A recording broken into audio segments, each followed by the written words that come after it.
Welcome back.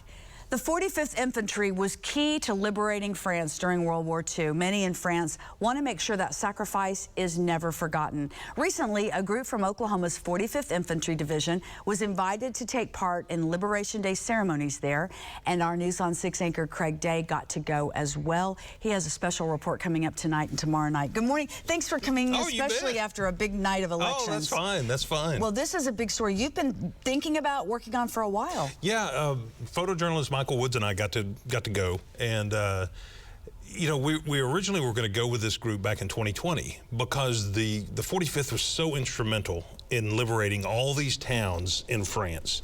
And then they went on into Germany and liberated Dachau, the concentration camp. But at that time, there were no memorials set up in their honor, no monuments, no plaques, no recognition. No recognition, really. So in 2020, that was the plan, was to go. And of course, stinking pandemic hit, right? So then that knocked it out for 2020 and then 2021. Well, the Assistant Adjutant General for the state of Oklahoma, Colonel Brad Carter, it's hard for me to call him Colonel because we went to elementary school together and graduated high school together. So Brad and I, you know, stay in touch, and he said, hey, we're going to go this year if you guys want to go. And so we jumped on the opportunity because, you know, finally the travel restrictions and everything. And so we were able to go in September, and we thought, you know what, this is going to be a perfect story to kind of work on and hold until Veterans Day week. Absolutely. And so talk to us a little bit about what you got to do, because did you go to a cemetery there? Yeah, we went to the American Cemetery in Epinal, which was one of the most powerful and most humbling things. It's hard to describe the feeling you get, the lump in your throat, when you go there and you realize these are all, in many cases, just such young guys, 18, 19 years old.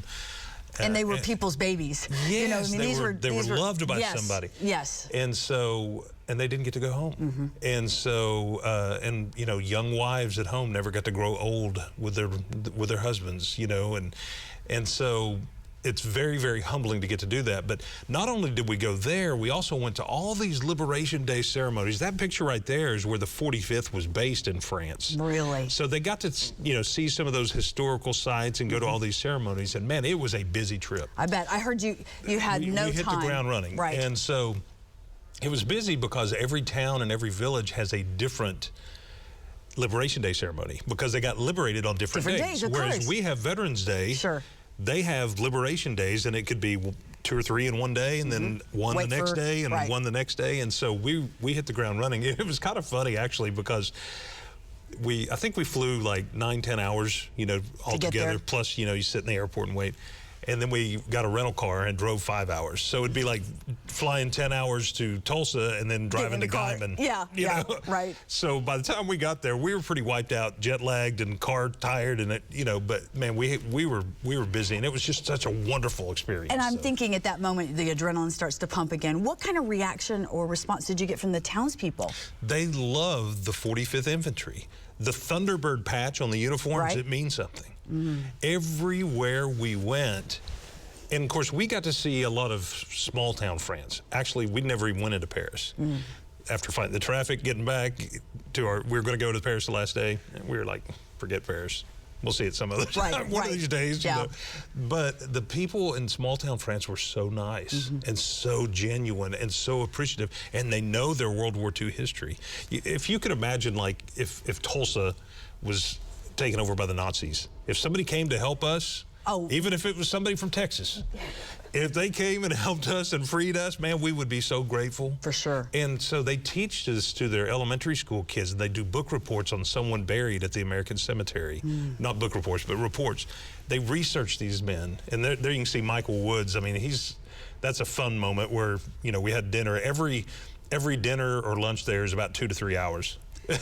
Which is great if you're a tourist, but when you're trying to work on a deadline and get some interviews done and get the video. For sure. And this shot, this is really interesting. Quickly, that's the grave of one lone member of the 45th Infantry, and at that one spot on this rural road in France. Because that's where they. And they said, we can send him home. They're like, his family was like, no, we want him to be buried there. Okay, we'll move him to the American Cemetery. No, we want him buried right there. Just never forget him. And in 78, 79 years, they have never missed a year of honoring that guy. So two-part series broken into specifics. Yes, so we talk a little bit about their visit on the, well, we talk a lot about their visit on the first piece, and there's an interesting interview in there. I hope you join us tonight. I'm not going to give it away, but someone very, very, very special that I got to meet and got to interview. Neat. Very touching. Then the next night, it's focusing on a woman in France that we met who is just working tirelessly to make sure Americans are recognized all these years later. I can't wait. This was one we were all so anxious to hear about. Be sure to watch two parts, Oklahoma's Own Original tonight and tomorrow night at 9 and 10. And to all the veterans and active duty military, thank you so much. This is kind of my way, a personal way that I've been thinking about for all this time as a way to how do I honor veterans this week. And so thank you so much. Along with your colonel buddy. That's awesome. Yeah, that was pretty cool. I bet. Thanks, Craig. We do appreciate you coming in for sure.